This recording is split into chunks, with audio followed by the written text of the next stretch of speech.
Testing 1, 2. It's on. Thank you for listening to City Talk Fall River. I am Trot. And I would be Nikki. You are Nikki. You would not only would you be Nikki, but you are. I am. Yes, you are. And it's good segue because this is going to be Nikki's show for a little while. We're going to talk for a little bit, but Nikki had I gave Nikki the article about. I thought this was my show. No, I'm kidding. Well, you did claim this as your show last time we did this with Ed. Remember? Because I said that this isn't my show. This is our show, and you said, hell with that. It's my show. If nobody else wants to lay claim to it. Yes, I will. What a great show we had that a couple weeks ago now, huh? Mm-hmm. The Ed Costa one. It's like, I mean, he is an old friend from the show. He's actually an old co-host of the show, but because of being on the school committee, past 2 years, and obviously having some family things as well going on with him and some personal things, he hasn't been here as frequently or barely at all. But when he does come in, I like to sit back and just let him run the show because he's got so much to say and he's got the experience that he can back it up with. Well, I actually like that he stepped back because he was on the school committee. Mm-hmm. I think, like, for me, it would be a little uncomfortable. Like, when I listen to Ray Mitchell on the air, he's got an agenda. And so I don't ever want us to be perceived that way. You could always tell a Ray Mitchell show after council meeting. You want to know why? And I hope if Rick Olivera or anybody's out there that wants to supply the tapes and prove me wrong, they can. But let's get a accumulation of Ray Mitchell shows after a council meeting.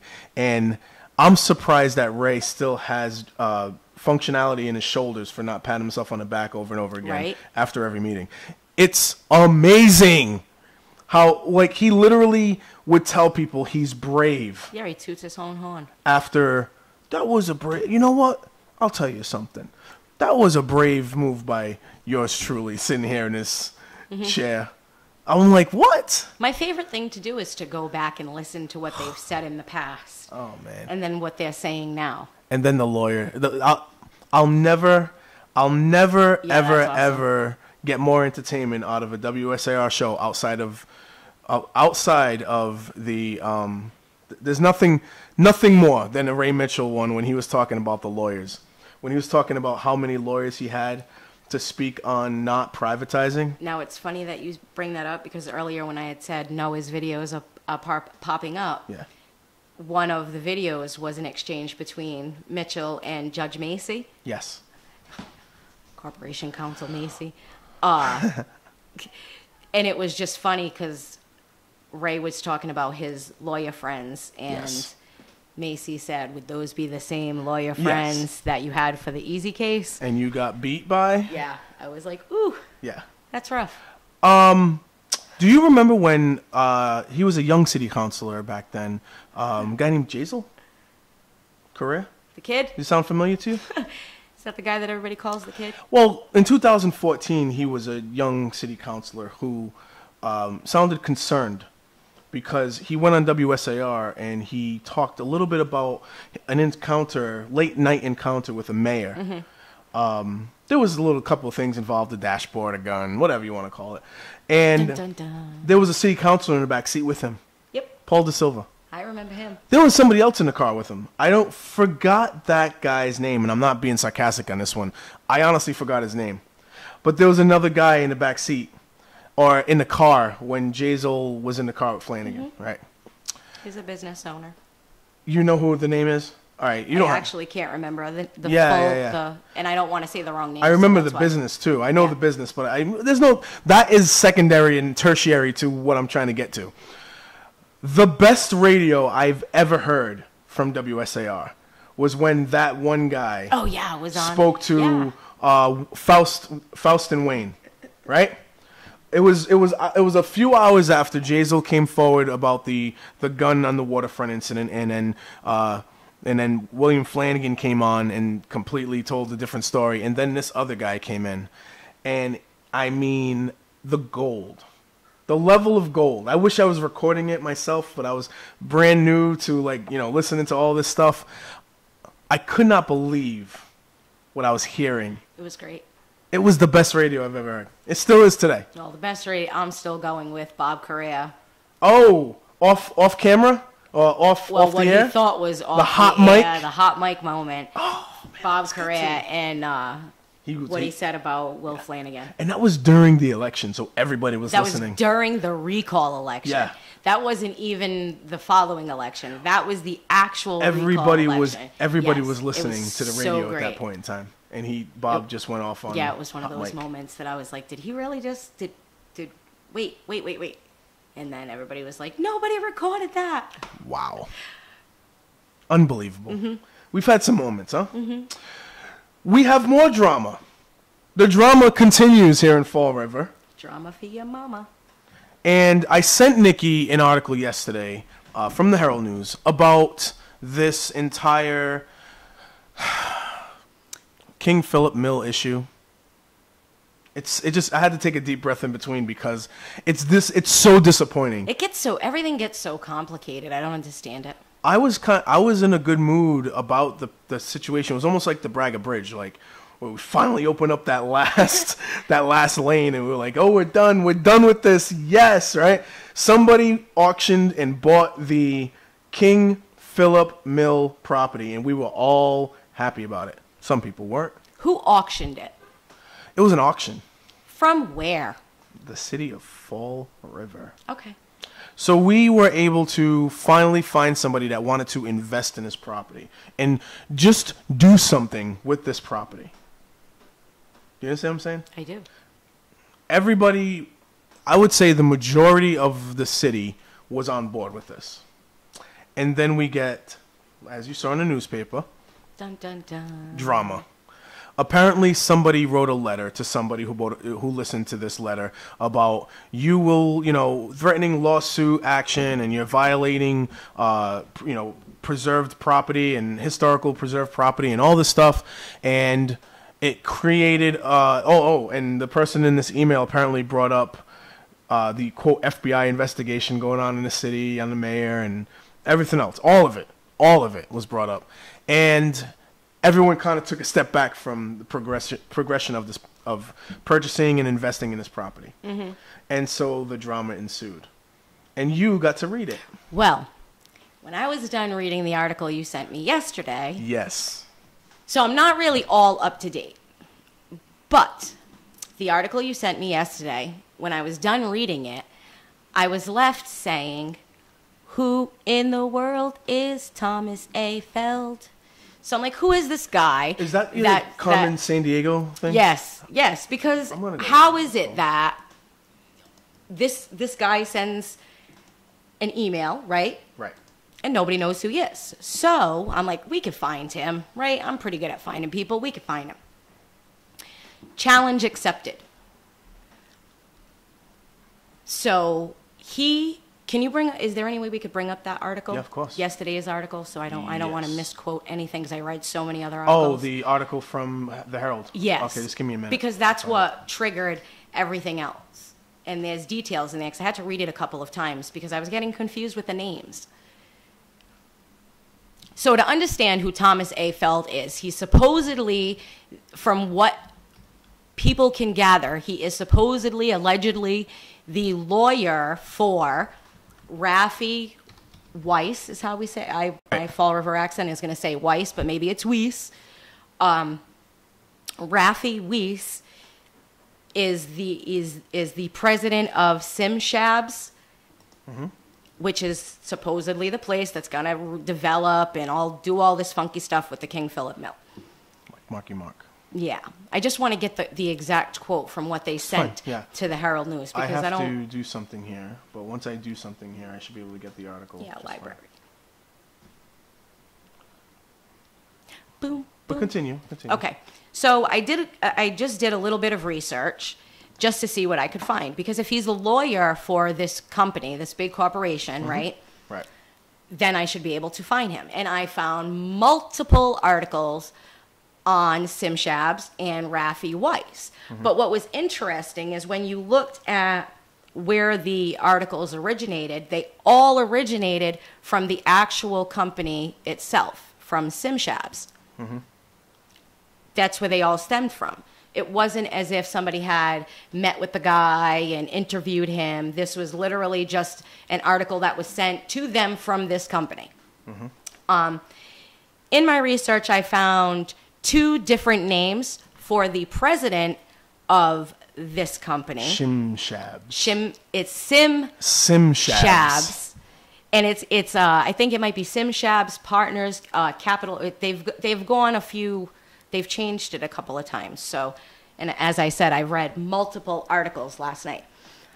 What I also can tell you is that this company has had several. They've been involved in several lawsuits. That seems to be the MO. Right. Mostly for breach of contract, which usually stems from a confidentiality agreement. So watch out, Fall River. We're about to be sued again, guaranteed. Just from what I've read on this guy, it's so similar to what's taking place right now. But there I go and I say, how did we even get this far? Because between the time you sent me the article and right now, I found enough of information to know that this company might not be a company that I want to do business with. Then there was another article that I came out with from, it was a beech nut plant in New Jersey, I believe it is. We'll have that article pulled up too. I got that one right here. And what I found, This is the beech nut one. Yeah, but there's 2 different ones. I want the second one, where it says Montgomery County curious about sudden beech nut ownership claim. So this is an article from the Times Union. Okay.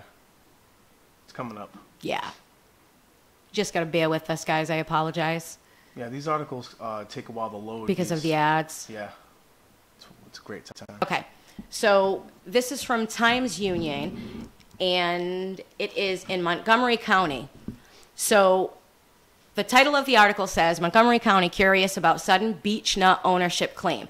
Developer hasn't verified pact to buy dilapidated beech nut site. And then if you could you read that? Because every time it loads up, the ads load up and it moves everything around. Yeah. I don't have.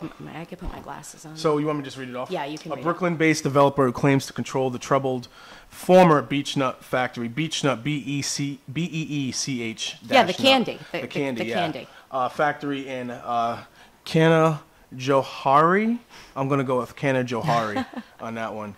Has yet to prove that claim. Montgomery County Executive Matt Olsenford said Tuesday. This was on December 6, 2016, so not too far away. Right. To date, the county has not received any confirmation that a purchase contract exists between property owner TD Development Inc. and developer Simshabs Capital Partners that announced itself publicly the day before, said Olsenford. Furthermore, if any purchase did take place, it would be subject to the county's rights under the tax foreclosure process, he added. About $1.7 million is due in unpaid local property taxes on the 27-acre site, which was sold by Beechnut in 2013 to Ohio developer Todd Clifford, who talked initially about redeveloping it. All right, just want to scroll down to the part about the email. Right here. Now, if you can we please read what that says, because that's crazy. So there's just a couple. There was some details in between, but we're getting to the point where she wanted to get to on Monday. Simshab's president Darren Freeman said his company had a purchase agreement for the property with TD Development Inc. for an undisclosed price. He spoke of adaptive reuse and said the developer wanted to approach the county about the overdue property taxes. Simshabs has proposed several projects that did not appear to have reached fruition, including Blue River Estates, a 48-unit high-end apartment project in Riverhead, Suffolk County, and the renovation of a 116-year-old former industrial building in Worcester.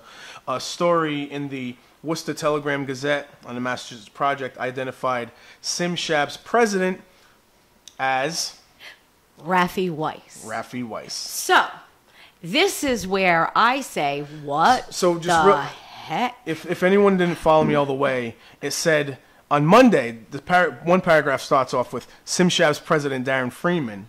And then on another one, when they talk about the Worcester project, it says that SimShav's president that summer was Rafi Weiss, which is the same name that has come up with us.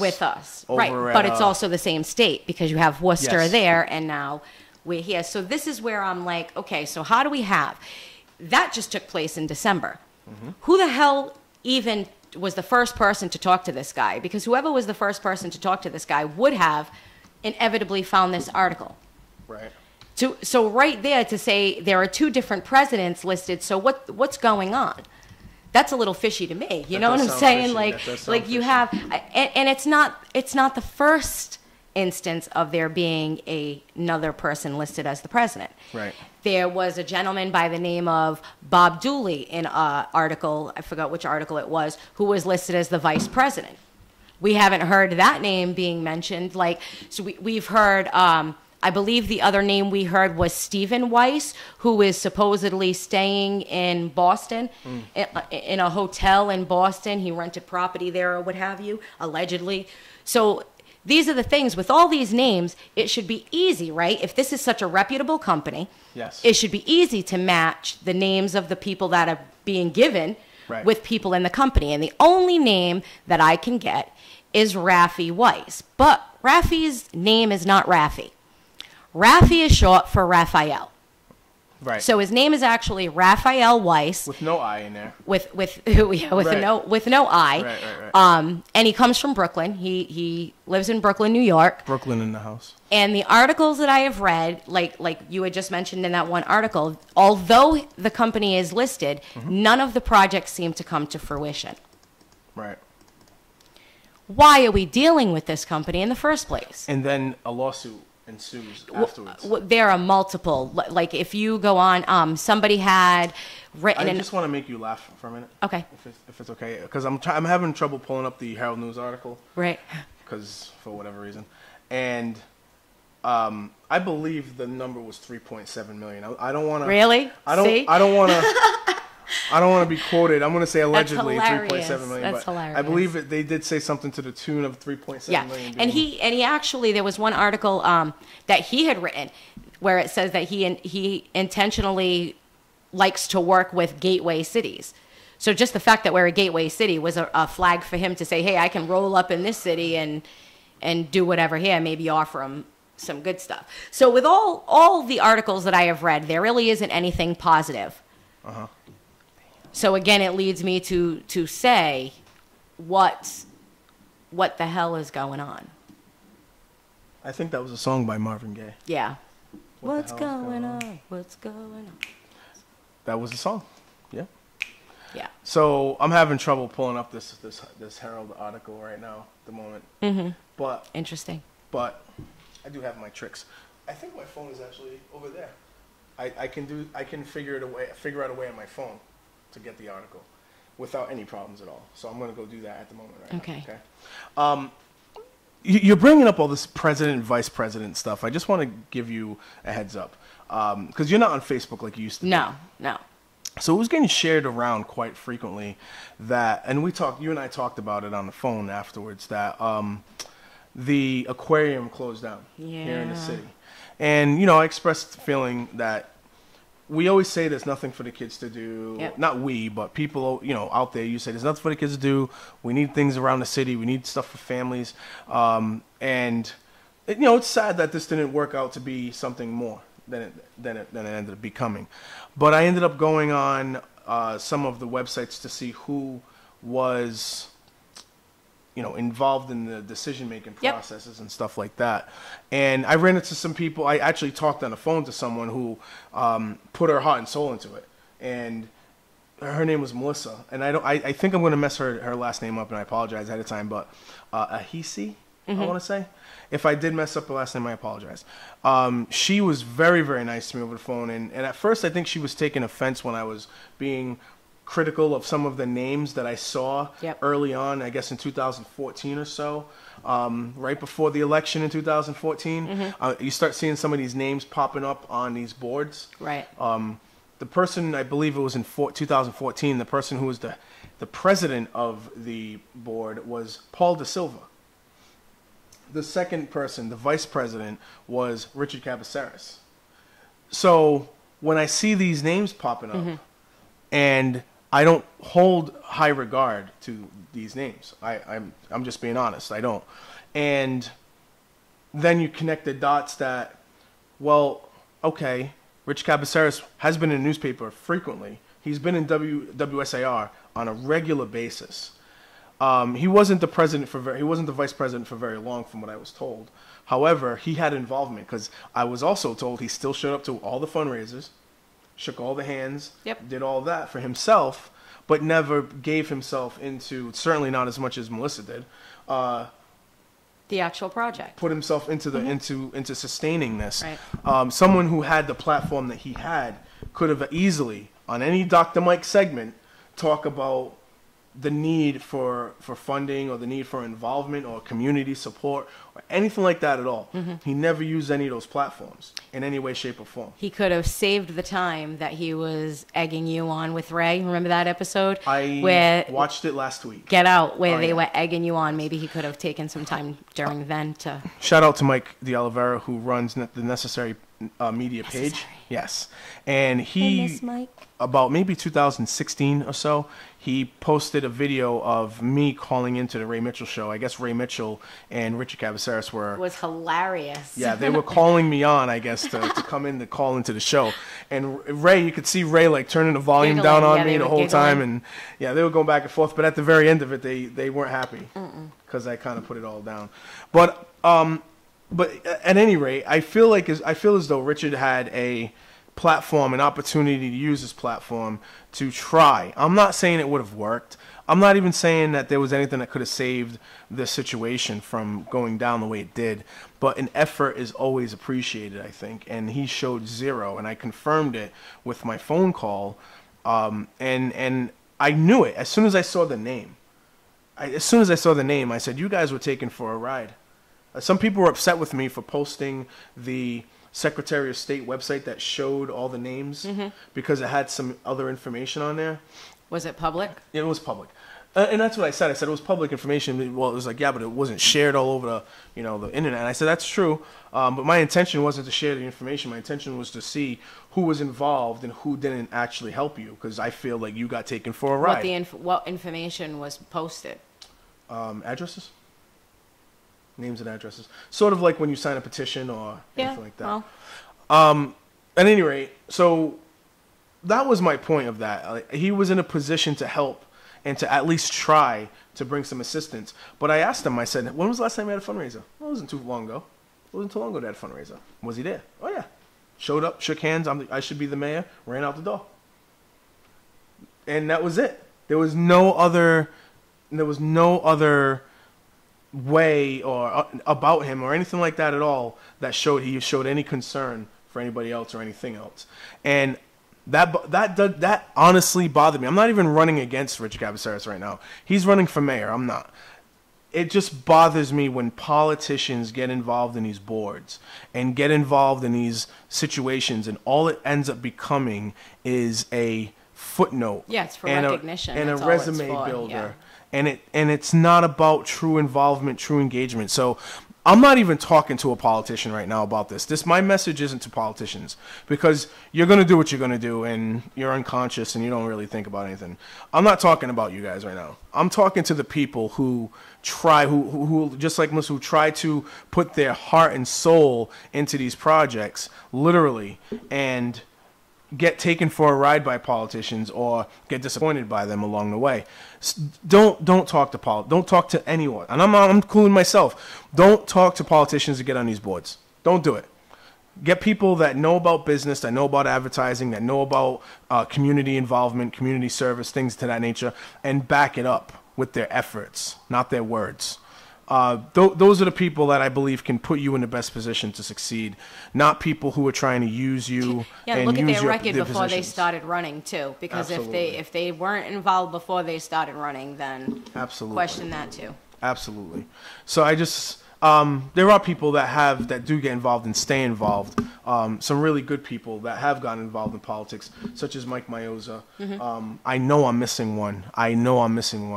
The young guy that was a city council for a while. I'm not talking about Jazel. It's another guy, really, really good guy. Poland? Yes, Eric Poland. Yes, that's it. Eric Poland, another one. Who every time I run into him, always a good guy. His genuinely cares about whatever effort he's into. But they're very rare. They're very, very rare. I haven't seen Eric Poland about a year, but very, very rarely do they go out there and do it for the cause. They're usually doing it for the resume, and you can see it. Absolutely. A mile away. So speaking of which, I'm going to go get that article real quick. Okay. Let me do that. I had to get that out of my system.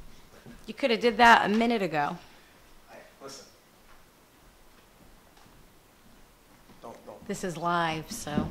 Well, maybe not when some people are listening. It won't be. No, actually, I forgot to post that it's live, so it's probably just me and you right now. Okay. But then it saves, and then we can share, and it becomes something different altogether. I actually think I had the article here a little while ago, but I mean, it's sad. It makes me sad to see that we had some progress going on here with this property. That something was going to happen. But did we really, though? Because if he was the person, like, what was the progress? That it went to auction? I'm not even saying. And then why did it go to auction? Were there any conversations that took place between? I'm not even saying that the wool was pulled over our eyes or anything like that. All I'm saying is it felt as though there was some progress going on with this property. Not to me. Like some investment was going on. Yeah. See, as soon as I heard that they wanted to put apartments in there, I chuckled. Why is that? Because I think that's the wrong thing to do. It's like they want to take every mill and make it into apartments. So that's the plan, and then it takes forever for it to happen. In that area, if they're going to do anything, they need to put a park or open up that waterway for everybody else. After a series of odd developments recently regarding the sale of the King Phillip Mill, do you know I always want to say King Richard? Every time I read it, I want to say King Richard, and I say King Phillip. Thank goodness. If you do that, I will. But then it says developer Richard J. DeRosa. So obviously, I'm seeing it all at once. Yes. I really do just want to say King Richard's Fair. Like that's all I really want to say. But it's not. How awful is that? It's King Phillip Mill. I got you, and I did say it, but I'm just giving you my thoughts on it. Anyway, developer Richard J. DeRosa, president of the Paramount Development Group of Chelmsford, said he is severing ties with a New York underwriter and resigning from the corporation created to redevelop the South End Mill complex.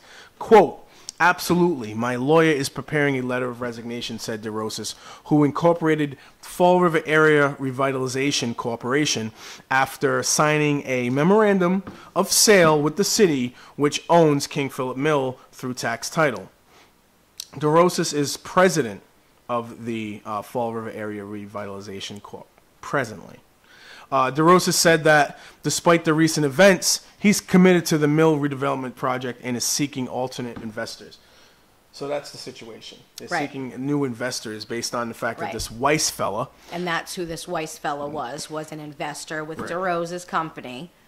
So the letter will be sent to Rafi Weiss. I'm going to go with Weiss on this. Okay. President of Sim Shabs Capital Partners LTD.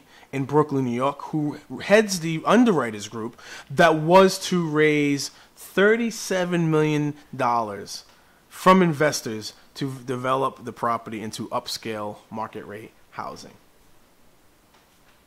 That's what Nikki's just read the article from 2016. Sounds kind of familiar, doesn't it? Absolutely. Sounds exactly the same. DeRosa's name is on the memorandum of sale, as well as City Administrator Kathy Ann Viveris as the custodian of tax title. The $5,500 check, which was submitted to the city at the time of the signing, is from... Dun, dun, dun. And see, this is the reason why I keep on saying it wrong, because it says Shimsabs here. Oh, no, it's Sim Shabs. Exactly. So that's why I knew I saw Shimsabs somewhere. Yeah. It's just all messy. The Herald News was contacted Friday. This is the fun part. By a new player with FRAR, New Jersey attorney Steve Gallo, who was listed as the corporation's treasurer and filed with the Secretary of State on July 26th, replacing DeRosa's. Gallo said that Weiss is now out of the deal and that Farrar, Fall River Area Redevelopment, is still interested in the project, calling King Phillip Mill a, quote, very viable asset. More information will be forthcoming, said Gallo, that the Farrar is contemplating filing a $7.8 million lawsuit against DeRosa's. See, it gets complicated. You got to go back and be like, who's DeRosa's? And if you read every article that's exactly what happens. The guy is brilliant. So Gallo's replacing DeRosa's. DeRosa's is stepping down from it, but still believes that they can do some work. Okay. Not going to do much work if he's got an $8 million lawsuit hanging over his head. Keep going. Conflicts related to the sales agreement and project financing between DeRosa's, the city, and Weiss began to publicly emerge last week when the Herald News received a series of unsolicited emails from Thomas A. Feld, an associate of Weiss involved with Farrar. The emails, Farrar just sounds funny. It sounds like I'm trying to scare you very lamely. Farrar. The emails indicated that the underwriters were hesitant to invest in the project on several fronts and was related to correspondence from Anton Dias, chairman of the Historical Commission, protesting the timing of demolition of a majority of the mill buildings and CPA funds used to survey the structures on the property. What? Because there was a survey. There was money spent. I know. There was money spent. They want that money back. I don't see any problem with them wanting their money back. Me neither. All right. Dias's letter, but I mean, so they get their money back. So I don't think it impedes progress of doing whatever they're going to do with the property. Reading. I'm just saying. This is the first time you've ever wanted me to read an article from the Herald News, by the way. I know. This is the first time ever. Dias's letter was in response to a communication sent to him from Weiss regarding the demolition. In addition, Feld's, by the way, I should put quotations around the name Feld's because this is not a real person, okay? Allegedly. Allegedly. Yes, allegedly, not a real person. Sorry. In addition, Feld's email received on August 4th argued they would not move forward on the project, citing an alleged FBI investigation. I'm not even reading anymore. Investigation in the city and the upcoming election. DeRosa said he hasn't had any communication with Weiss since a news story about the conflicts was posted on August 4th. Here we go. Matthew Thomas, another attorney. I'm starting to see a pattern here. Matthew Thomas, the attorney representing the city in the mill sale, said he believes Feld is general counsel to Weiss's company, but said he could not find proof that he was a licensed attorney in New York or New Jersey. The Herald News conducted an online search with the same results. You went online for 3 minutes and found a whole bunch of stuff. Yep. I just know how to research, though. I'm not knocking anybody because it's hard. I just really like doing it, so. Mayor. I've got connections. Mayor Jazel Correa II said DeRosa's questioned Field's identity right off the jump, with the developer saying emails he received from both men include similarities and language and terminology. No, keep going. You got to keep going. A review of Herald News landline phone records shows that 2 calls from Feld on July 31st actually came from the same cell phone number belonging to Weiss, who contacted a reporter on her cell phone on August 4th. Weiss was contacted on Thursday and said he, quote, had no idea about the matter. I found an article from 2013, the only article that has Thomas A. Feld listed in connection with SimShabs, and the telephone number that they list for one Mr. Thomas A. Feld is the same phone number that is listed for Mr. Raphael Weiss. Not allegedly. Not allegedly. Facts. Fact. DeRosa's complained that the underwriters never informed him of the amount of money that they were raising for the project, and And Weiss actually concurred that. I definitely got fooled, said DeRosas. And that, as soon as Weiss receives the resignation notice, he will be free to talk more about his plans for the King Phillip Mill plant. Why doesn't anybody do their homework prior to signing contracts? Did you ever watch those old cartoons where, like the cat or the dog thinks he won the lottery? Yes. And he blinks? Yes. And then these huge dollar signs appear in their eyes? I'm pretty sure that's exactly what happened. It's insane. Do you see how insane? And then, for whatever reason or another, details get dropped. Okay, and how insane? Life gets in the way. How crazy is it that there is an article from December of 2016 basically saying the same thing that article said? Correa said he understands that DeRosas is exploring several other financial options to move the project forward, which would be for the good of the South End. No, thank you. DeRosas said he wants to reach out to the residents. I am not going to abandon them. I'm a resident in the neighborhood. Peace. Yeah, you're right across the pond. I am. Peace. All set. Because if he didn't do his due diligence to find out this guy, listen, I found many articles in the short amount of time that I did my research. So if Mr. DeRosa can't do that research on his own, I don't want, because we're going to be sued. Folks, we are going to be sued because of this. I guarantee it. There's a song by Missy Elliott called Ching Ching Getting Paid Over Here. Yeah. Right? Yeah. Everybody thought they were getting money. Well, not for nothing. If the guy did any research on Fall River, right? Yes. And he sees that we had a city councilor who went to court with the residents against the city, and he sees the brouhaha that takes place between city councilors at city council meetings, we look foolish. We are an easy target. We look ridiculous. We look foolish. We're a very easy target.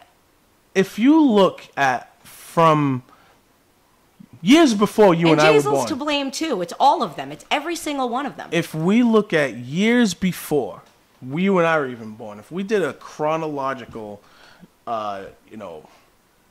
analysis of the decision making by our government, the private-public partnership between government and business in Fall River, right? We could probably do this to the music of Benny Hill. Yeah.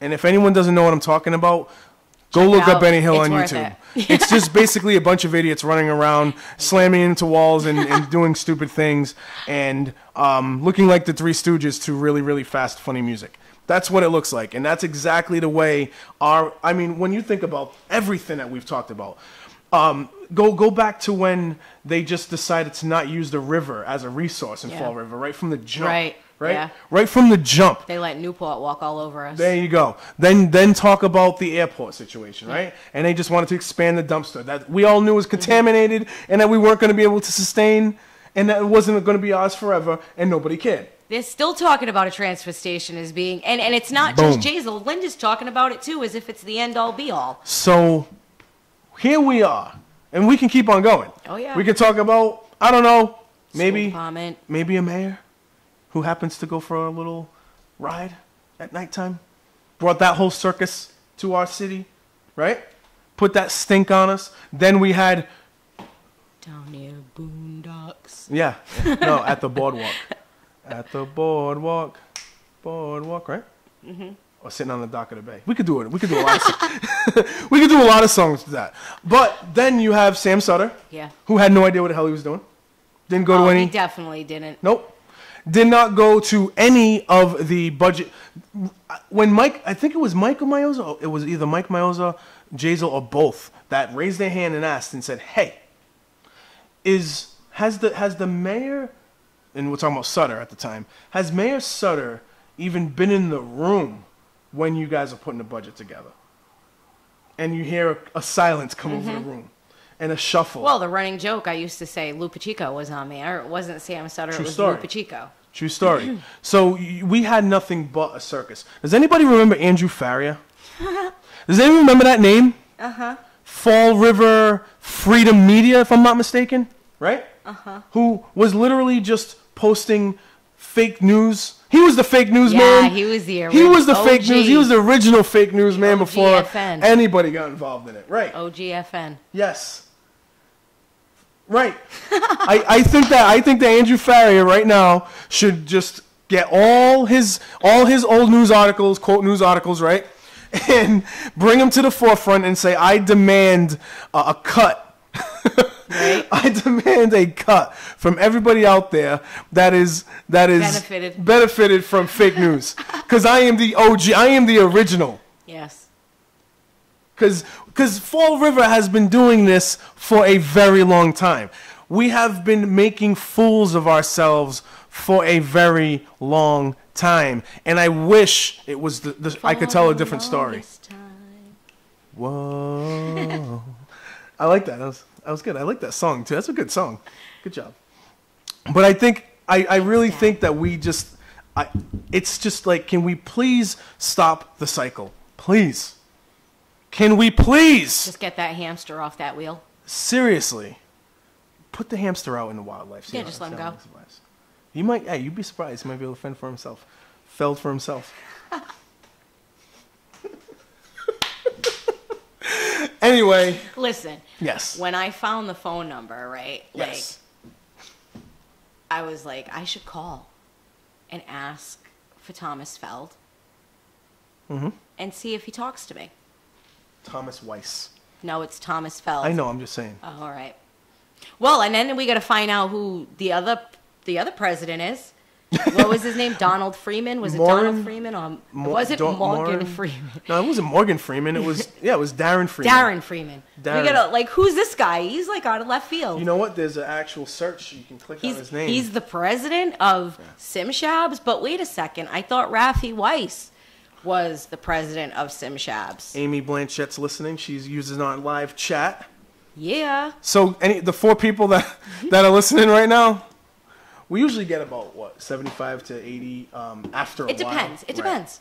But we don't get 75, 80. I'm willing to bet we get a few more hits on this one. Yeah, because I'm gonna share it too. It's some interesting info. I'm gonna share it to Noah's page too for the first time.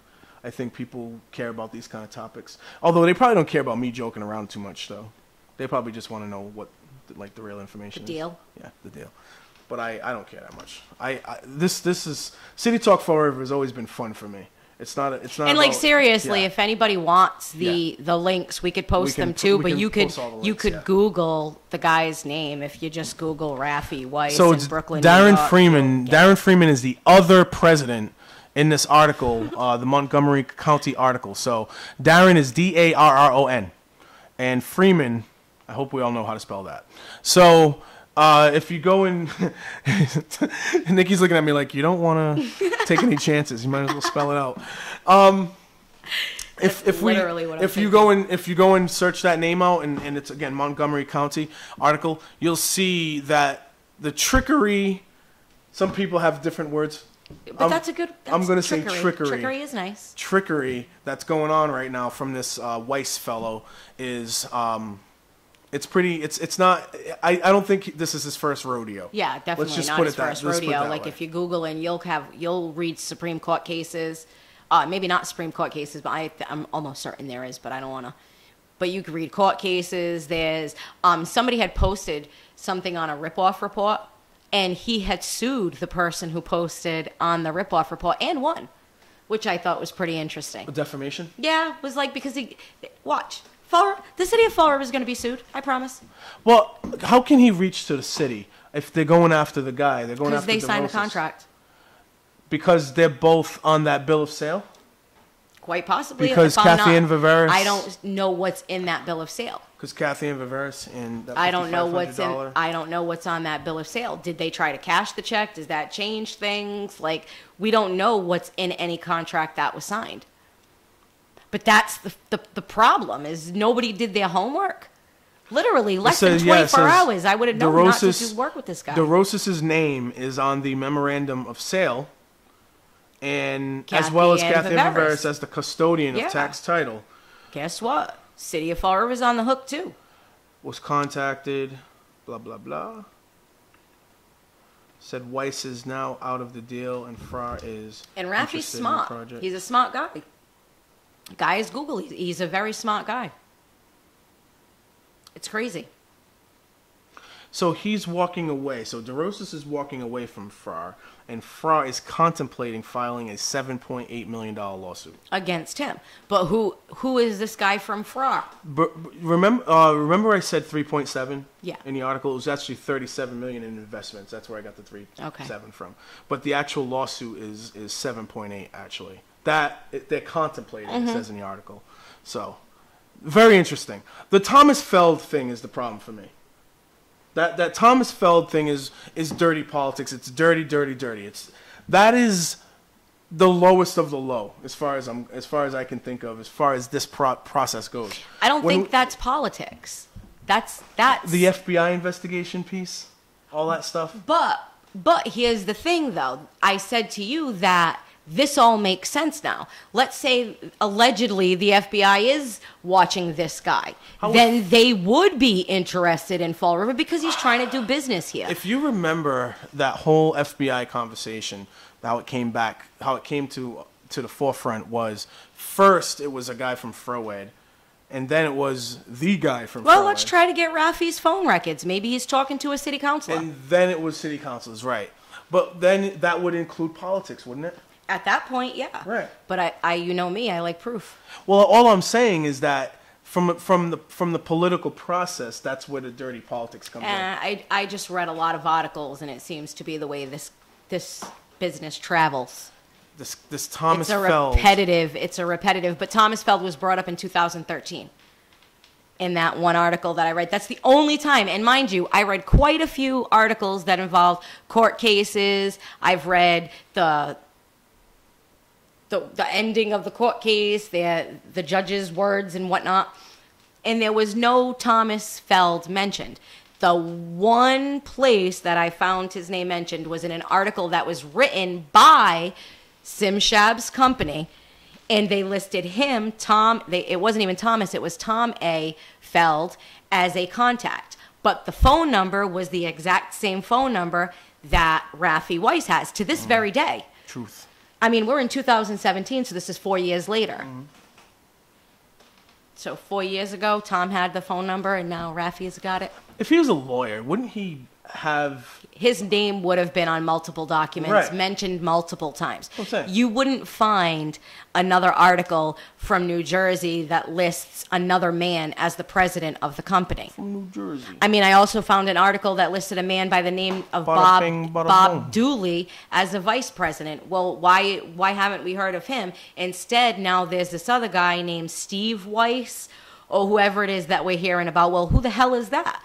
Where did he come from? Yeah. You know what I'm saying? So when you and then there's a guy named Stephen Gallo. Yeah, like okay, so who's he? So I'm next. That's what I'll do later. I'll look up Stephen Gallo. Maybe he's from Brooklyn too. No, he's supposed to be from Jersey. Oh, it's all, honey. Bada bing, bada boom. It's all the same.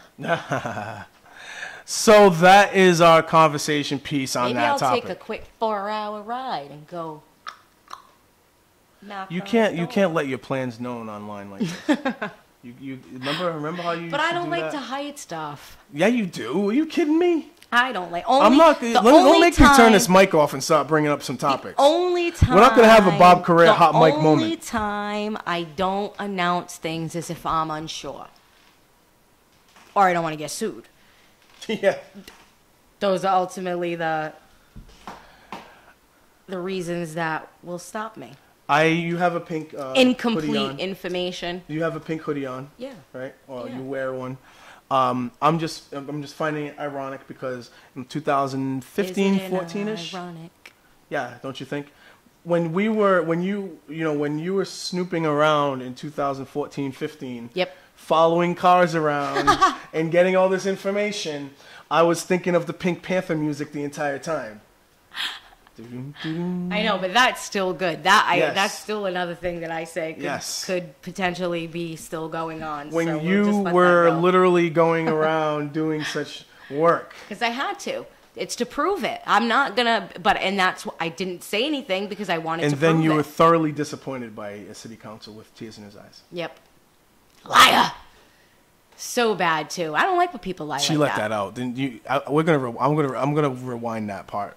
Liar, he is. 49, I'm glad he's not running again. But what's sad 20. is the only reason he's not running is because Linda's promising him a job. Like, well, that's the it only wasn't. reason he's not There running. wasn't 3 days didn't go by. Yeah, like, Wait, no. 3 days did not go by from the article that he's leaving to you hear the music on WSAR. The Ray Mitchell Show is back on the air. Come on. Stop playing. Come on. Yeah. I was even propaganda. I said it to a friend. I said, so he can't run for office, but he can sit in front of at WSAR and do a show for 3 hours at a time. And I give everybody a shot. Like, I'll call if you do good, I'll say you do good. If you're not doing good, I'll say you're not doing good. It's not personal for me. With him, it became personal because I sat in front of him. This was a conversation that we were having where I thought he was really, as a city councilor, I thought he was listening. And Maybe he's such the city again. He's such an artist. Like, Maybe he's going to try and sue the city again. He's a BSer. He's just past his prime. Maybe at one time there were things that he did that was great for the city. It's just that in this time we don't need somebody like that. Go to I believe it was the final budget hearing.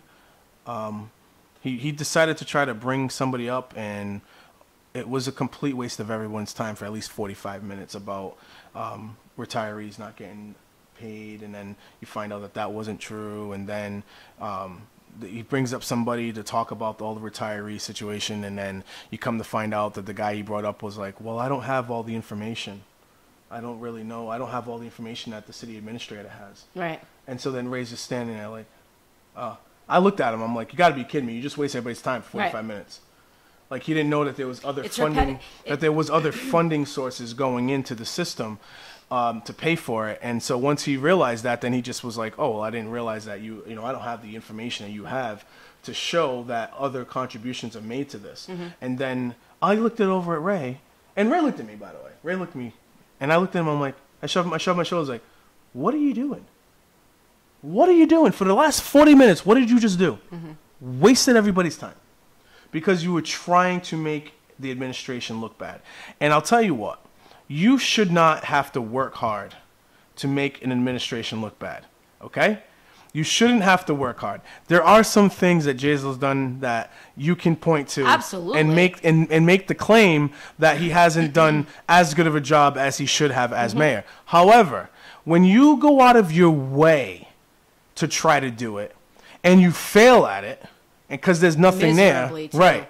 You make them look better. You make yourself look like the incompetent one, and you giving points to the person that's defeating your purpose. Absolutely. If you're honest about things, that's why that $1 million or so cut from the budget was all show. It was all a dog and pony show for me. That's why I wasn't impressed by it. Yeah, I'd like to see cuts to the budget too, like everybody else. People want to get more out of their tax dollars. Don't get me wrong. But what we saw that day was a dog and pony show. It was not an effort to make it fair to taxpayers. When you're ready to do that, then we can have some real conversations. Because none of you guys that were fighting for this $1 million cut, none of you guys were looking out for the taxpayers when you decided to try to keep the fee. And when you listen to your council president say, hey, guys, we could keep the fee and bring it over to local receipts, and then we can get more money from people. Right. No one was standing up for the taxpayer when that was going on. Absolutely. But when you can go and grandstand for and try to pull off $1 million and then in the process cut public safety, not public safety numbers, but public safety equipment, when you're doing that, you're not helping the city. You're grandstanding, and that's where grandstanding can be a problem. Because they have too much power in their hands to do that. And I apologize, Nikki. No, that's okay. But because I'm glad because it enforces what I'm going to say. Anybody who's voting in the city of Fall River, right, should do themselves a favor and literally just watch all the city council meetings starting in 2014. Maybe even 2013. Oh, yeah. And watch them just from then until now. Oh, yeah. You can, and what's great about it is because you've got Linda, Rich, Jazel, Dan Rigo, Ray Mitchell, all the players, all the mouths, all the people who are opening their mouth right now. You can clearly see. Well, Miles was. I thought he was a good voice for the city. Well, I'm saying in general, but Miles is not really in he hasn't been vocal right now. Yeah. I'm saying the players who right now are putting themselves in a position to change the way it is. And Ray being on the radio is only to push Linda. It's all a bunch of baloney. But if you watch all the meetings, you can clearly see they hated Will Flanagan, right? So they put their arms around us, the public, and they were like, we know that you hate the purple bags, right? And they said it over and over and over again. We hate pay as you throw. There's an article by not by Linda, but Linda's was quoted as saying she was against the bags, that the people, it was too much of a burden on the people. Yes. But then you cut, right? So that's what they say because Will Flanagan is the mayor. Then Sam Sutter becomes the mayor. Not only do they keep their mouths shut as far as pay as you throw goes, right? But then they back a $10 per unit per month fee. So basically, Linda, Ray, they wanted property owners to be taxed, illegally taxed, up to however many units you had, $10 per month per unit, forever. They all voted for that. They voted yes on that. Jazel becomes the mayor, wants to abolish the $10 fee, right? And they hammer him for that. Just watch the meetings. You could clearly see. Derek tried to call in. Derek tried to just call in. I'm going to give him a call real quick. I just got a message. So I want to give him a call because I know he's probably got some things he wants to add to this as well. I'll put on yours. Oh, I love this. Yeah. Speaker. Yes. You. Hey. You want me to hold it? Yeah. You're on, buddy. What's going on, everybody? What's up? Volume up higher. It's up all the way. Yeah. Calling from the opposite side of the country, just because I'm listening in and hearing you guys talking about some great stuff. But you guys did nail it on the head because you were just talking about how when Flanagan put in the purple bags, they were all against it. Sam Sutter came in, they were like, just buy the bags. Remember, just buy the bags. The $10 fee. So you can't eat steak every day. Remember all that crap? It really is. It's just who I don't know. It just frustrates the crap out of me. The city council will do what they want because the person that they have in office. So they see Jazel in there. They don't like the kid. They don't like Jazel. They're going to do what they want. They're going to try to bash him. They're going to try to make it look all bad. Ray, as you said, Ray went on the radio just to kind of be pro-Linda. Everyone knows it. It's not a secret. So you're going to have all this propaganda, all this spin going on with everything and with anything and everything. And DJ, when you said the whole dog and pony show about the $1 million in the budget, that's 100% accurate. That's all it really was.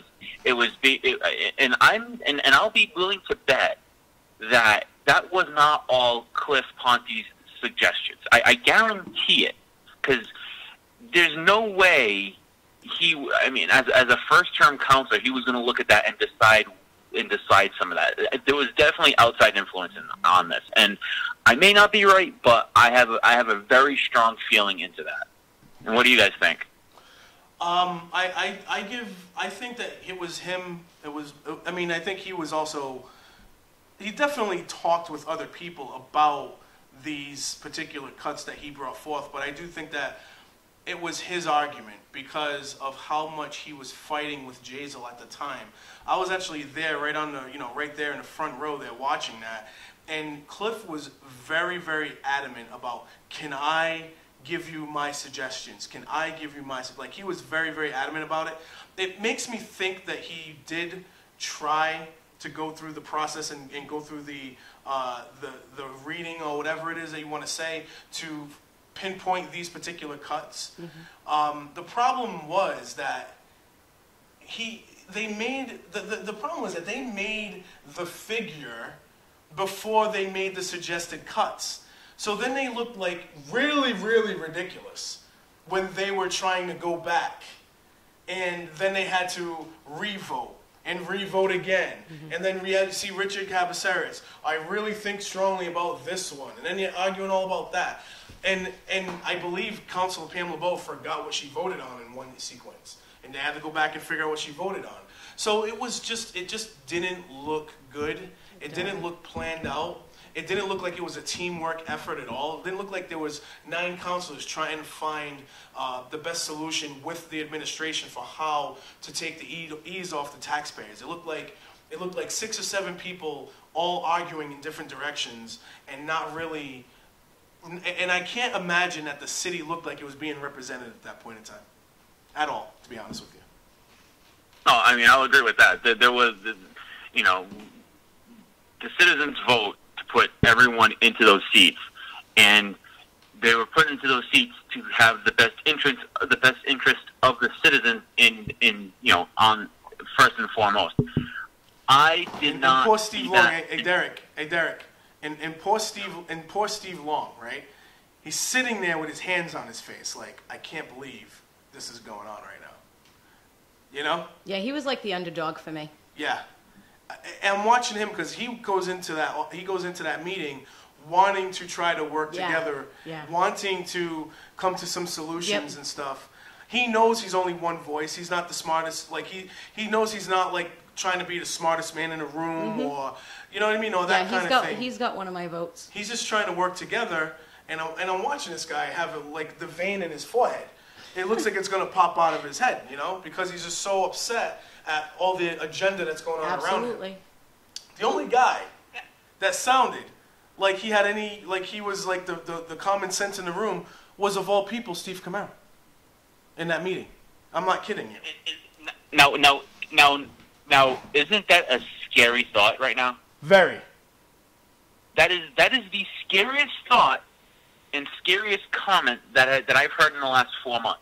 Yeah, it's only because it's election year. During budget time, I agree with he was almost the sound of reason, or the voice of reason. It was perfect timing for him to do so. Yeah, it's an election year, Derek. Right.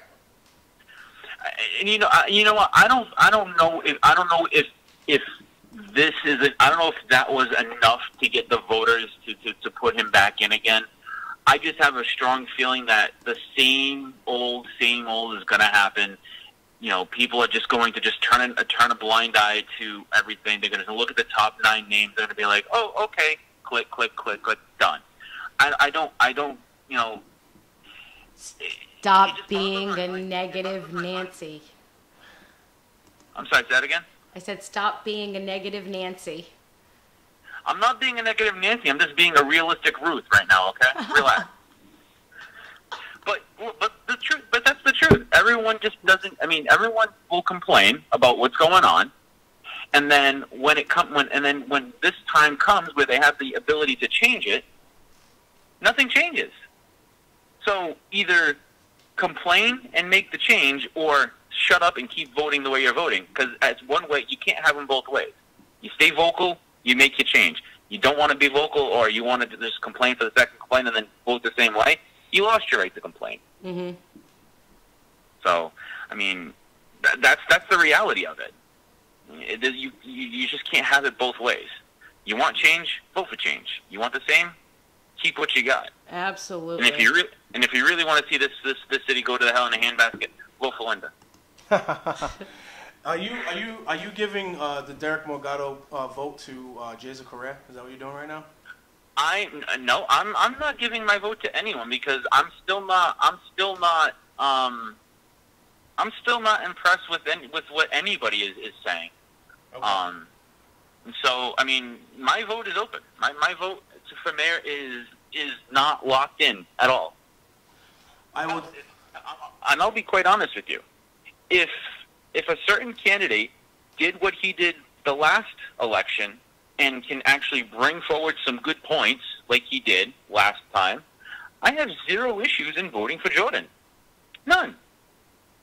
If he makes more sense than the rest, why not? You may call it a wasted vote, but I'm not going to put a vote onto someone because they have a better chance of winning, or as Linda says, they have the money. I'm not going to do that. It's stupid. I was on the council floor that day when I asked Linda Pereira why she wasn't supporting Mayoza instead of Sam Sutter, and she said, Mike can't win. He doesn't have the money. I was there. Exactly. So does she think that she'll lose? I wonder if she thinks she'll lose because of the money she raised. He's raising more. She's running an interesting campaign. That's all I can say. It's an interesting campaign. If she wins, I'll be impressed. I'll be impressed if she wins. I'll tell you, one of our mayoral candidates She's running a Ric Flair campaign. Put a sign on a house without asking permission. Supposedly it was a wrong sign. And let me just say, they are well aware that the sign is placed where they didn't have permission to place the sign. And I will quote this, but they won't say anything, so we'll just leave it alone. End quote. She's running can I I just make a statement and say, and you should say they should or they shouldn't. Can I say something to the effect that it's time for them to raise their voice without really saying who the candidate was? Can they just say it's time for them to raise the voice and get the sign off? Oh yeah, but they won't. They won't. They have their own reasons not to. I would say it's very intriguing. I have a very strong feeling I know who it is, but you would neither confirm or deny. Nope. I would say that Linda right now is running like a Ric Flair type campaign. Is she? Where she's ready to do just about anything it takes to win, right? Do we have a Ted DiBiase? And Jazel to me, he's definitely going out there and putting the signs out there and doing that. And he has already sort of been campaigning when he did the State of the City address. Talked about all the the $6 million in stabilization. He's doing all that. I wonder though, because during the 2015 election, the mud really was being thrown between Sutter and Jazel, and it's going to be an interesting dynamic because when Jazel threw mud at Sutter, it was okay. It's going to be a different dynamic with Linda Perez. No, it's not. No, it's not. Linda knows. Linda is more savvy politically than Sam Sutter, and she is. No. Than Sam? Absolutely not. You think Sam is more politically savvy? Yes. How? Yep. Why? By saying Korea? No. A lot of gays? I believe she doesn't have anywhere what she thinks she has. I think she knows how to play the public a little better than Sam does. She can, if they get to mudslinging and Jazel happens to come out on top of that mudslinging, I'm pretty sure that the Ray Mitchell show is going to be all about how that kid was so disrespectful to that yes, lady. To that old are they going to call her an old lady? That's what I think is going to happen. And I'll be very interested. It'll be very interesting to see. Oh, it'll be fine. It'll be fine. I think she was foolish to try again this time. Because even Ray tried to play the old man victim when it didn't work. When Jazel went on Ray's show and blasted him out. But it doesn't work. It doesn't work because there are plenty of people their age who can stick up for themselves and have absolutely no problem having stop playing the victim, a normal. Absolutely, that's all that is. That's I think when somebody says to me into our show, right? Listen to me though, when somebody says to me, yes, and I think she would be the exact same way. Absolutely. Oh my God, yes. Yes, I think you people are snowed. Who's snowed? I'm snowed. You're snowed. I called her out for the Fort Lauderdale thing. I'm not snowed. Oh, interesting. Fun fact. Yes. I thought you would like this. What? Our little Raphael Weiss. Yeah. He's in Florida too. I sent you the article. You'll be happy to read it. I have one from Ellenville. Is that Florida? No. Where's Ellenville? I don't even know. I'll have to find out. I believe that one might be in New Jersey. There's a lot in New Jersey, Maryland. Okay. There's one in Connecticut. They're all over. But there is one in Florida that I'm sure you'll be very interested in. I do. I know. I was going to read this one about the Tricon puts purchase on hold. Yeah. Well, because now Tricon Development is a company that Mr. Rafi Weiss was the president of prior to Sim Shabs. Gotcha. Capital Partners. So it just seems like it's the same thing over and over again, just different names. Yeah, this article was what, from 2010 maybe? 2011? Yeah, because I'm looking at the comments, and the comments, they're not very happy. Yeah. They're not very happy in these comments see, 2010 I believe it is. They weren't happy in this article. Yeah, January 2010. Yeah. People weren't happy. No. He was honing his skill set around that time. He was putting it together. I'm going to be interested in seeing this mayoral debate because even though the favorites... Let me just say it's going to be interesting. No. I understand what you're saying, and I agree. What I'm saying is that the consensus favorites going in are Jazel and Linda, right? Yeah. However, I'm pretty confident, yeah. However, no, I think Richie might be the two. Oh, because that WSA. Oh, thing. Stop it! I absolutely think he may give Linda a run for her money that she wasn't expecting. But the Jordan Sylvia and the Richard Cabaceres angle has gotten more heat and more. It's gotten the mudslinging has started there with Richard Cabaceres speaking on. It was Gene St. Pierre's radio show, whatever he's got going on right now. I think he has it through BCC, but whoever, I've been told that I'm not always informed on my radio show, and they're probably right because I don't pay attention to much of Gene St. Pierre. But I would say that I do know that Richard Cabaceres made a comment about a mayoral candidate pulling his gun out in a parking lot and waving it around while drinking. So better than something else. So then on the old Facebook page, some information got exchanged, and it's out there now that I guess the reasons why Richard Cabaceres'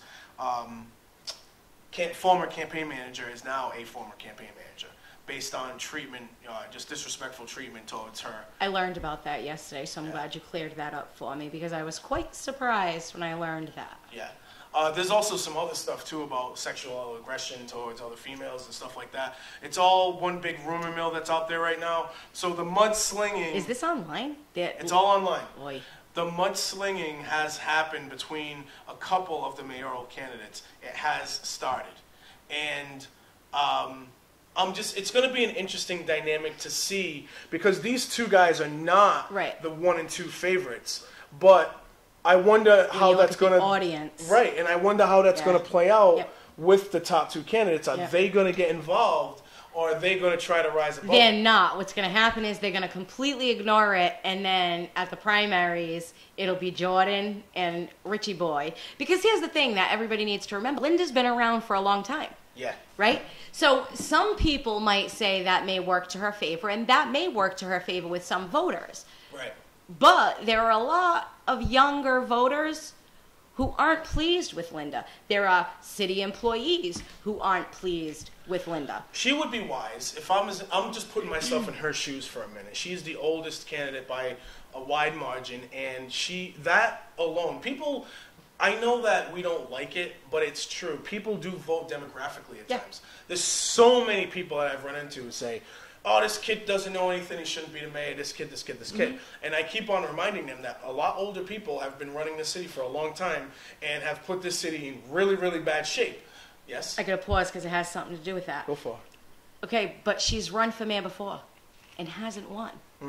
Those are the voters she's expecting to elect her as mayor again? I have no idea what she's expecting. But because you would figure that would be the demographic, right? Perhaps. But I guess my point is people do vote demographically, and they're going to vote. There's going to be an older population that's simply going to look at Jazel, he's a kid. Jordan, he's a kid. Rich, he's a kid. And all the other guys, too young. And there's going to be men who look at Linda and say, she's a woman. I'm not saying that. All I'm saying is that particularly... You got to understand, Nikki's got a point. I'm not disagreeing with that, but that particular graphic is going to be stronger, in my opinion, than the man vote. Yeah, I don't think so. I think she's not going to get what she thinks she's going to get. Because the one thing that's working against Linda... The demographic... Okay, because it's the older voters. Let's be real. Let's stop. Exactly right. It's the older voters. But the older voters, they're not online. So are they going to have access to Jordan and Rich? That's true, too. So if they don't, that person who hasn't voted for Linda the last 2-3 times she ran for mayor might just say, you know what, I don't like Jazel, but I'm not voting for Linda. I'll vote for this Rich Cabaceres guy. Well, Rich Cabaceres is a lot of things, in my opinion, but one thing that I think he does do very well is he knows how to kiss Absolutely. So he knows how to trick people into voting for him. and he does not spend a lot of time online with his campaign. And little older ladies like cute younger boys. And he's a cute younger boy that a little old lady be like, oh, look at him. He was a firefighter. He was in the military. Trips, you know, right? Linda's been on the council all these years. What has she done for us? Right. I think she's underestimating her voting That works base. against Linda. The fact that she's been on for 30 years.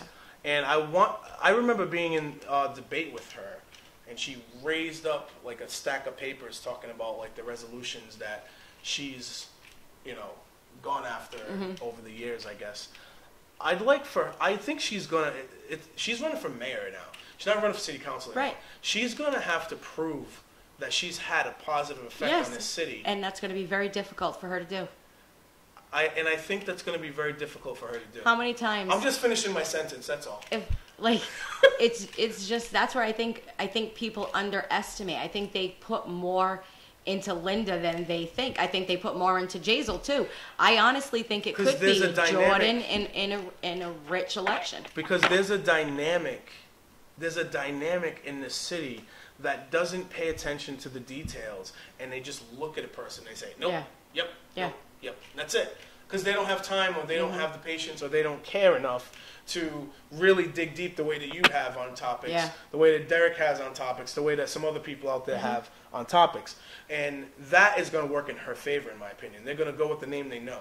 Yeah, see, I think that's not going to work in her favor. I think and I can honestly say that, like, for me, in 15, that's how... Because when I've gone into high-rises, and I haven't done it with candidates, I go in by myself. I'm not running for anything, I just talk to people. That's all I do. They have a lot of complaints. I know. Linda's been a city councilor for a very long time. A lot of the complaints, I'm just speaking from experience, a little bit of experience here, not a lot. But I went through every single high-rise in the city just a couple of years ago, and very similar concerns were presented to me. And I gotta say, as a city councilor, you can do some things to help, but a lot of that help needs to come from their state reps. Yeah, but they didn't. None of them spoke up for them either. I agree with you. And that's all. If it's just no, I know. You don't think that they see when politicians come around? I understand what you're saying. I'm just saying that if Linda walked into that room and made a bunch of promises from a city council standpoint, and knew damn well in her power she didn't have the power to do that, then that could be working against her in a way, because then it was like you promised all this stuff and it was never even in your hands to promise in the first place.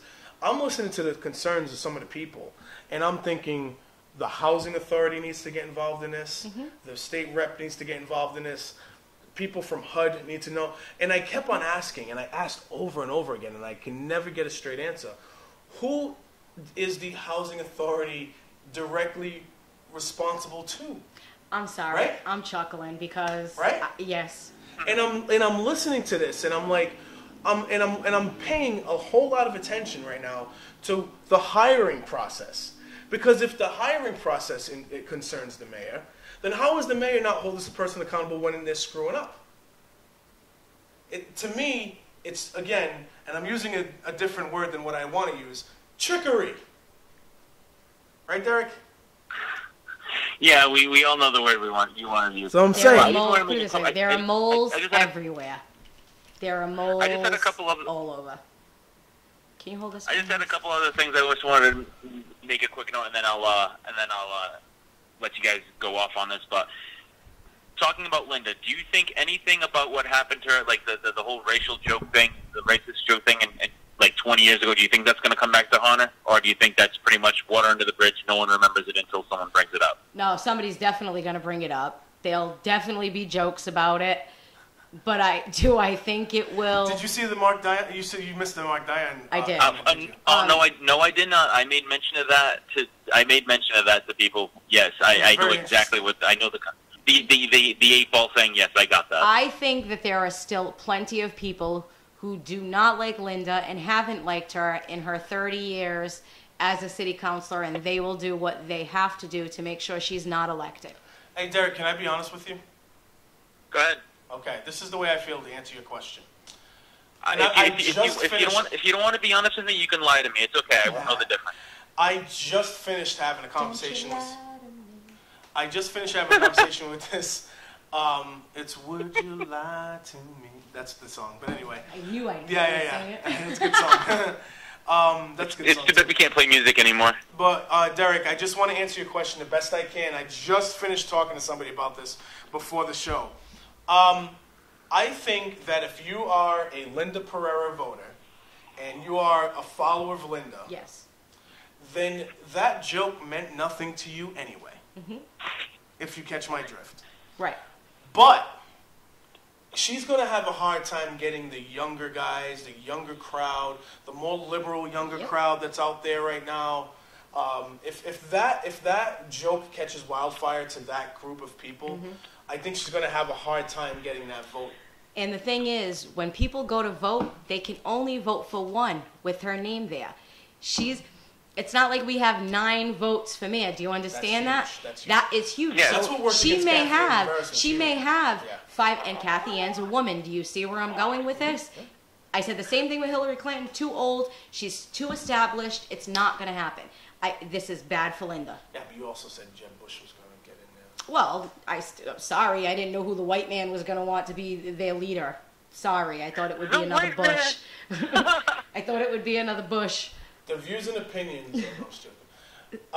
Yeah, so Derek, That's my line, by the way. I truly believe that joke is probably a non-starter, a non-significant factor to the Linda people, the quote Linda people. But I think if that joke and that commentary and maybe some of the lies that she's been spewing from the council seat over the past few years, if all that gets to the forefront, like someone was asking me about, just talking to me about politics in Fall River and stuff. And I said to them that I wish that somebody had the time and patience to put together a compilation of all the exaggerated commentary, lies, flip-flopped discussions of Linda Pereira, because truly, if I was running against Linda Pereira for mayor and I had the resources to do it, I would completely run on the inconsistency and the half-truths and the lies, basically, that have come from her over the past few years. Look at what she did to the DCM. And I told plenty of them employees that they did not have their backs. There was only one person that they were protecting, and that's still the only one person who's comfortably still in their job. I would talk about her swearing at other councilors while the mics are still hot, right? I would talk about telling Ray Mitchell how to vote. I would talk, telling Ray Mitchell how to vote when he's in La La Land looking around like he doesn't know what's going on. I would also have put up the one where she got up in the middle of voting. She just got up while they were in the middle of voting, just spit out a cough drop, comes back, and that was that. Didn't even I've been in those council meetings. She gets up quite a lot. Walks around quite a lot. I thought about the Mortal Kombat. But you got to remember. You got to remember. She was almost choking on that, and she swears she has more backbone than that. Which come on, let's be real. I'm just saying it was lack of professional. Even just say, excuse me, I have to step to the back. Something to that nature. Yeah. There's just a sense of entitlement, a sense of I own everything. She don't care. She wasn't paying attention. She doesn't give a crap. And I have watched over the past few years and just been saddened by it. Mm-hmm. It's not even disgust, it's not even angry, it's like I'm so sad that these are the staples of political power in our city, that these have been the decision makers in our lives, in my parents' lives, my grandparents' lives over the past 30-something years. That bothers me. You know what I'm saying? That's what really bothers me, and it saddens me, and it makes me understand why we have, I posted this thing online. It's not even my pie chart. It's the pie chart of the city budget proposal of how it said 5.7% goes towards the maintenance of the city, but 10.5 goes towards retirement. And I'm thinking, and I'm like, is anyone at all wondering why our city looks like a trash can? At all? Who's the one who keeps voting on it? Exactly. Every time there's an increase, every time, who's the one who's voting on it? Exactly. Why, I'm at the park with the group, right? Derek, I'm in the park with the group at Kennedy Park, right? We got at least 7 bags, full stacked bags, trash, at Kennedy Park, The biggest park in our city. Olmsted. The one that we're supposed to be, a Homestead Park. The one we're supposed to be taken care of. Olmsted. Did you say Olmsted? Olmsted. I'm so sorry. I get worked up about this stuff. You know what I'm saying? It just bothers me. I sound like an old city councilor from Seat 8 back in the day. Estimentation. Can you, TJ, can you do me a favor? Every time someone makes a point or everyone asks you something, can you just all of a sudden start going with, well, let me tell you something, because we're not going to have Ray Mitchell doing it anymore because he's not going to be there. So if you make it on, can you please continue the tradition? I can do a tribute meeting. Can we get you a cow back? I'll do a tribute meeting where I'll start every sentence with, let me tell you something. Okay? Or in my estimentation. In estimentation is Dan Rigo. I love that word though. He Dan gave me Rigo, my favorite word. Dan Rigo is also on social media. He has shown absolutely. I know. I chuckled with no objectivity whatsoever. With his fact about Jazel Correa, he brought up the fact that Jazel wasn't even elected to city council. Fact. I was like, thank you, Dan Rigo, for bringing up the fact that every voter thought that he did such a great job when he wasn't even elected as a city councilor, that they were just like, hey, we'll just make him mayor. Fact. So not much of an insult. So it's gonna bother me for some time. I want to see honesty. I want to see people up there that really do care about the community. We're not seeing that from some of these guys. It's all about their personal vendetta, agendas, whatever it is. I want to see that genuine. Reno's a big union guy. Yeah. Got rid of DCM. Well, the thing, what I want you to do is, even if you don't do like a tribute thing, you could actually go after not go after, but you can put like 3 councilors all in the same sentence. You can do a combination of Ray Mitchell, Cliff Ponte, and I think you might be able to. I don't know. You can do a combination of Cliff Ponte, him, and Dan Rigo. You can say, "Well, let me tell you something. I'm deeply concerned by my estimentation," and then right there, you're just taking care of 3 people. Right there. Because you have a and then walk up and spit a cough drop out, and then come back. Point of order. People, please. And then you. But as long as you don't let your hair grow and look like Captain Lou Albano, then you can avoid the whole Steve Kamara thing too. So I mean that would just be even funnier. You know, I do have a foreclosure on my record, so I've already kind of covered that ground. Right? Oh, so you already got. So man, what? You like that one, Jared? You like that one? Speaking of that candidate, I'm assuming you watched the video a couple of weeks ago where he was on Tucker Street talking about how the streets were in disrepair and how he has a plan to fix them forever. You haven't seen that video? You're gonna see that video soon, Nikki. I did see that video. Yep. Oh man. Okay, so do you remember the point where he made where he asks where our excise tax goes? Yes, he was talking about the excise tax supposed to go to that, and instead he said it's supposed to salaries. Do you know what it's supposed to go to? Where? There was an article that I found from, I believe, 5 or 6 years ago, where it was a Boston article where they asked that exact same question. They asked that question: where our road excise tax goes, and so the answer to that is it goes into the city's general fund. It is not designated for streets. It is not designated for anything else other than going to the general fund to assist in paying in doing whatever the city needs. I actually knew that. I knew that. So if you knew it, then why didn't you say anything? You didn't want to be wrong. I honestly thought that you had a different answer, so I was like, no, maybe I don't know. But that's the thing. So right there, if he did not know that, he's already being disingenuous. You gotta be disingenuous if he didn't know, but he just didn't bother to look at the work either. I'm pretty sure that he didn't care one way or the other where that money went. He was gonna make that point anyway. Yeah. That's all. It's no big deal. But the problem is that if you're gonna make that point, now you have opened yourself up completely to having somebody go out and attack you for saying, how can you say something and not know the answer yourself? And then if he says, no, that's not true, I'm like, well, here's the proof. And then he's not going to look like a fool, I don't think it really takes too much to do that, but that's besides the point. But he already made himself look like a fool with opening his mouth, period. So that's just his first strike. I'm going to tell you this right now, just to build on what you just said. There was another candidate back in the day, and he and I had a conversation, and he and I both said to each other about Rich Cabaceres, we said, I do think he's fooled enough people to win. I think he's going to get into the city council. However, all he has to do is keep on talking, and people will start to see him for what he's worth. And we don't even have to say a word. All we have to do is let the public see him for what he's worth. And by the end of the year, people will probably be asking for him to leave. And it didn't play out exactly that way, but it played out almost that way for the most part.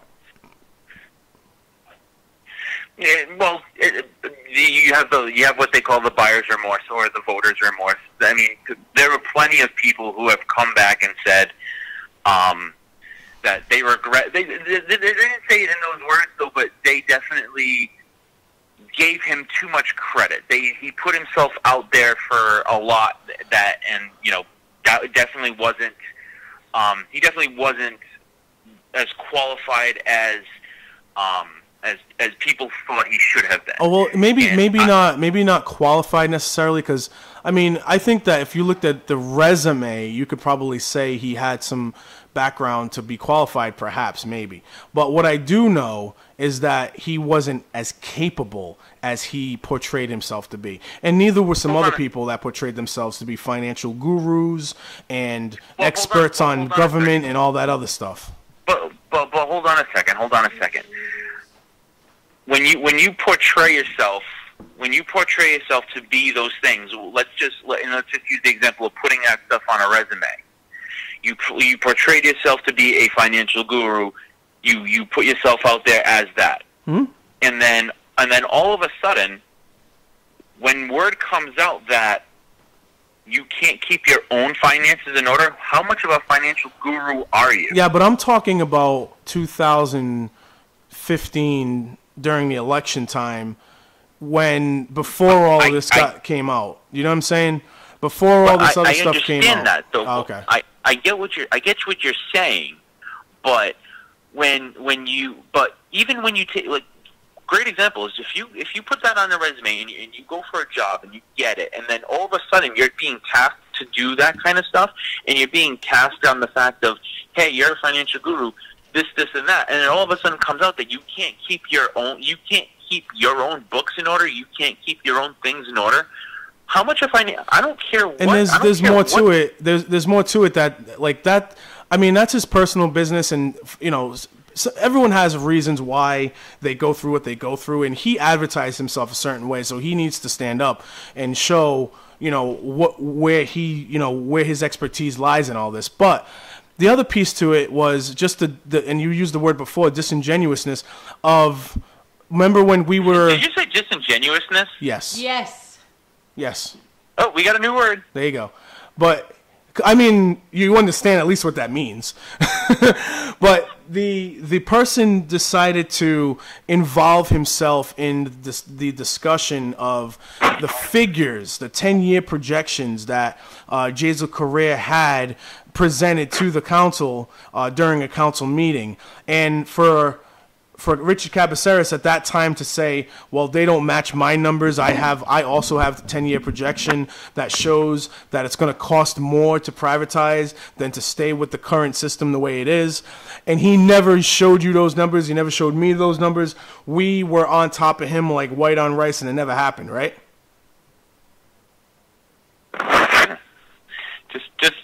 Yeah. That's the. I mean, and still to this day, has anybody seen those figures? No. Are we acting like we didn't hear some weird noise in the background just now? Is that what we're doing, no, Derek?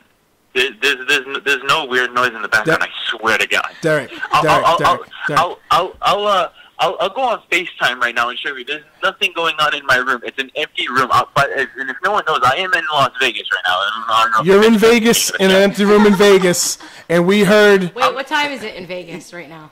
Probably. And what did you hear? Probably close to 12, maybe. Yeah, maybe 12 o'clock. It's about 12:45 right now. Yeah. And what did you hear?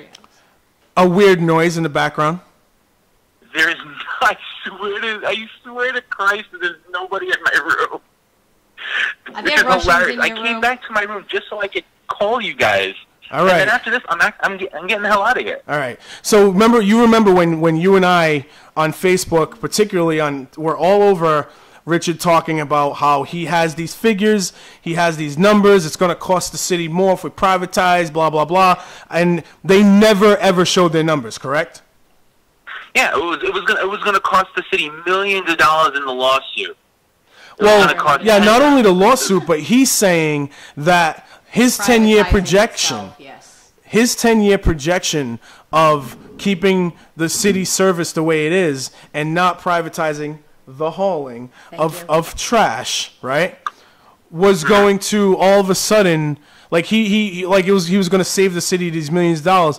He never, ever showed that, right? He was on Dr. Mike a few times. I think he was on Ray Mitchell a couple of times. He was all over the internet. He was on, this, that, and the other. He never, ever, ever, ever showed his projections, correct?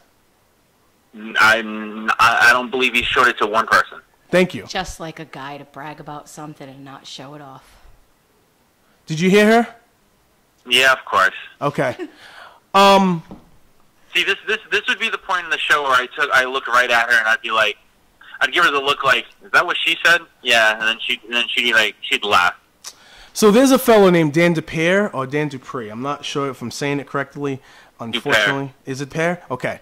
He's running for city council. He's from the local 251 union, I believe, and he's definitely got union support. His face is up next to Linda on the Carpenters Union on Bedford Street is up there. So he's definitely getting a lot of union support. However, I did get a chance to sit with him about the sanitation piece, and I let him know that I favored the privatizing piece for a couple of reasons. Yep.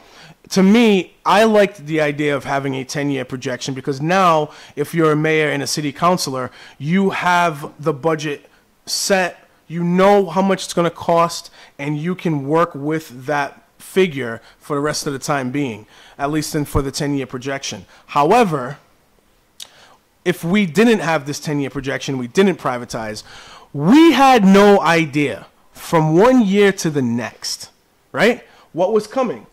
Trot, did he happen to show you any proof that sticking with the DCM would save money? So that's the conversation I had with him. And I said to him that we had no reassurances no evidence, whatsoever. no anything. We had no information on how much residential trash Yep. we accumulate in comparison to the rest of the Yep. areas that we accumulate. We had no idea, no plan, nothing at all as to what was coming next from sanitation. Mm-hmm. What we did know was that we're approaching $70 a ton with regular trash, Mm-hmm. and we were over $100 a ton with recycling Mm-hmm. at one point. We had Purple Bags come out of nowhere. We had Sam Sutter come out of nowhere and drop a $10 per unit fee on our heads. Yep. We had no clue what was going on from one year to the next. Ever since the dump closed down, and on top of that, every single year since it existed, the Sanitation Enterprise Fund has pulled money from the general fund, where the excise tax goes. So here we are. We go from one volatile situation to a more stable situation. But what did he say? He said he agreed. He said, you know what, I don't have any argument against that. That's what he said. You know what's crazy is somebody is obvious. See, now this is where I say somebody is pushing him to run. Now, people may say, why do you say that, Nikki? Well, because for the last, 3-4 years, I've been talking about trash, been throwing it out there that if anybody can show me any proof anywhere that keeping the union guys to haul our trash would save us money, to show me. I never heard from this guy. Right. I begged people from Local 251. I want to mention that he was upset more the way that he described it to me. Was it the contract? Yes. Okay. He was upset more with the settlement and how the council behaved during that meeting. But then why is he siding with Linda? I don't know if he's like running with Linda, but he's definitely got the union support, and so does Linda. Especially the carpenters union, because who's involved in that? Yeah. You know what I mean? Right. But I'm just saying that I'd like to talk to him. we might be able to get him on the show. I might be able to reach out to him. I don't know. But he may listen to the Sam Sutter one and be like, nah, man. Yeah. Well, then hopefully he knows what he's talking about. And if he doesn't, then to try to say I'm from Local 251 and this is why I'm running, no, you're not. I want somebody who knows what they're doing to run. He was upset with how the counselors did not show up to the meeting. And that's fine. To sign and to approve of the settlement that was agreed upon by the union and the administration to the tune of about $245,000. I would have a lot of questions for Mr. Dupere. Let's just leave it at that. I really would have a lot of questions for him. Hey, Derek, I just want you to know that more noises are coming from my phone over there. I just want you to understand that is what's going on right now, okay? And Nikki's not the one making them. Is this what you're hearing? Because if it is, it's my mouse scrolling down because I'm trying to look up articles right now. That's if that's what you're hearing, that's what it is. Sure. Okay. I'm just giving you a hard time, man. Don't take it to heart. Please. So we're going to be winding this up pretty soon. Derek, you have anything you want to throw out there? Not really. Just can't wait to. I just can't wait to see this whole circus unfold, starting in September. Yeah, it's going to be interesting. What did he say? Circus.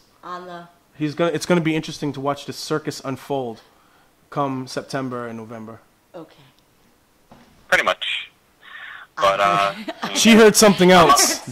Completely. Totally. Probably way inappropriate too. I would love to know what she heard because we all know that Nikki hears what she wants. And this is great. Because when she hears what she wants, it's way funnier than anything I could say. Sounds good. Sounded like.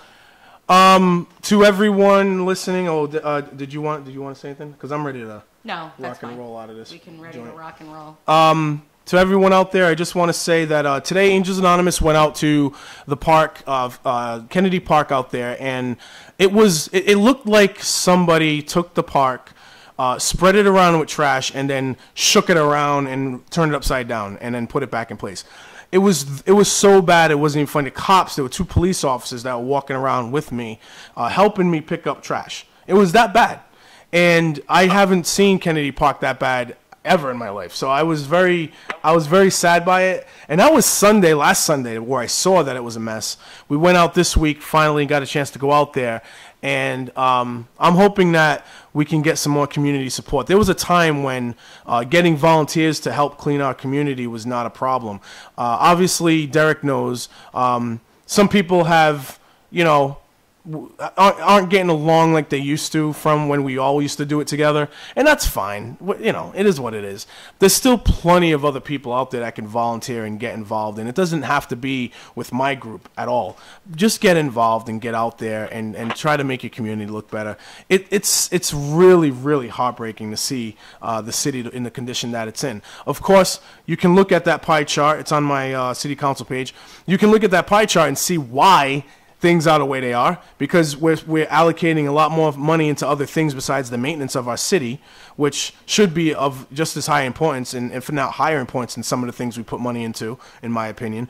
But at the same time, you can't expect, the tax system's never going to be perfect. You can't expect your tax dollars to cover everything in every aspect of your life. You got to get out there and try to improve your life as well, and the others around you as well. And that's all I really got to say about it. I hope that, the more we push the volunteer work out there from our group, hopefully we can get more people involved. And if you see other groups out there doing other things, get involved with them too. It's very, very important. Derek, I'm going to let you go. You got anything else you want to say? No, I'm dealing. Like you nailed it on the head. You have these groups that are doing the cleanups, and one group, each group individually is going to be able to do so much. So, but when you're able to put all the differences aside, like you say, and you're able to have everyone focus in on a common goal, that common goal gets done much better, much quicker than anything else. So it's, you know, sometimes it's just difficult not to have that group mentality going, but there's nothing you can do to prevent it. So hopefully one day some sort of unity can happen there. And I can already tell Nick he's already singing UNITY. Do you want to give your Ric Flair woo before you go, or are you good with that? No, that's only a live thing, dude. I can't do that over the phone. All right, man. You take care of yourself. See you later, guys. Bye, Derek. All right. So we are good. You have anything that you would like to add to this situation? Do you want me to? That's for you. Just later? Yeah, that's right. It's for an Angels Anonymous. You know, one thing I do have, I'm thinking of bringing up sometime soon about the composting situation in the city. Do you remember when they were supposedly giving out composting barrels, and it just went to a complete dead end? And somehow we still have. I remember they're budgeting $10,000 every year in a revolving account. Yes. Yeah. I'd like to I'd like to dig a little deeper into that to see if there's something there for us as a city to get into in order to do that. There isn't. What do you mean? That money is specifically earmarked as free cash. No. I know that. I know that now. You want to try to use That's what I'm talking about. Yeah. I think that there's going to be. They'll fight you tooth and nail. They'll fight you tooth and nail. There's going to need to be an initiative. And I'm going to tell you, no matter what, both Linda and Jazel are big wanting the transfer station, because that's what the guys in Local 251 want. You could go right on their website, read articles from like 2013, 2014, where they explicitly state that they were told by our politicians that they would eventually have a transfer station. It's a bad idea. I don't want it to be, as someone mentioned to me, they don't want it to be a graveyard. Yeah. To bury all the bodies, basically. We need to work with the one company that we already have in the city of Fall River who actually is a transfer station.